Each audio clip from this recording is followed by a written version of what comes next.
sky. Ako sa Ion Orchard. Ayan, sa 55 floor. Oh. Baka restaurant yan. Yan. Siguro na oh.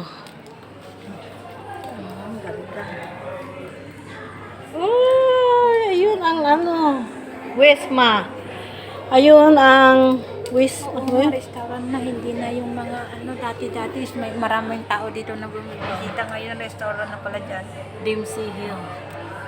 Ayun yung amin. Ayun ang kondo namin oh. Ayun oh. Yan? Oh, ayun oh. Yung may tubig sa taas? Ayun oh, yun yung green ang bintana. Ayan yung bagong kondo ngayon. Yan, yung may tubig, ano yan? Asan ang tubig? Ayan, oh. Ito? Oo. Ayun. Basta yun ang kondo namin. Ayun. Ayun, Artisan Sabi Hotel. ko, wait, hindi ba yan mainit? Ha? Four Seasons Hotel. Ayun ang kondo namin. Ayun. Nakikita mo yun? Dalawa lang na magkadikit.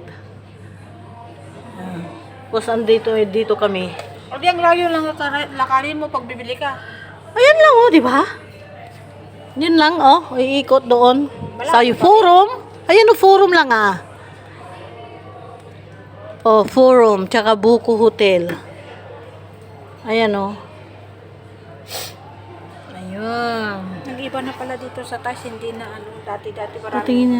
Tingnan nga natin. Oo nga, restaurant na yata ito. Kaya nga wala nang pumupunta rito kasi mga kumakain lang pumupunta siguro dito. Halika, punta muna tayo dito. Gagala muna. Hoy, ang ganda. Ayan siya, shoe house. Oh. Pwede pala diyang sigurong pumunta. Sa Sabi mo, lapit-lapit. Ayan lang ang forum sa amin. Oh. Naging restaurant na to guys, yung pasyalan. Hindi, dito lang naman tayo sa labas eh.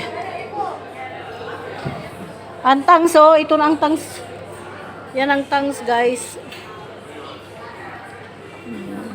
Alay, picture muna tayo.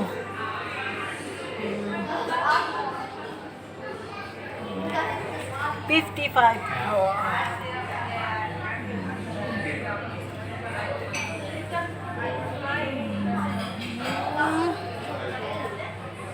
Masisilip ang buong Singapore guys.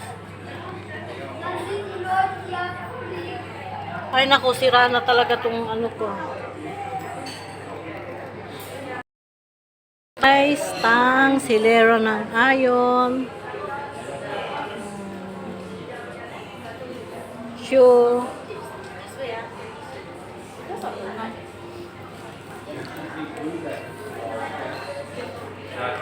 Malay ba nilang kakain tayo? Diba? Dito ko napulot yung banggal ko. Oh, gold. Yung Buti hindi pinakita sa CCTV kung sino nakapulot. tagal na yun, ilang taon na yun.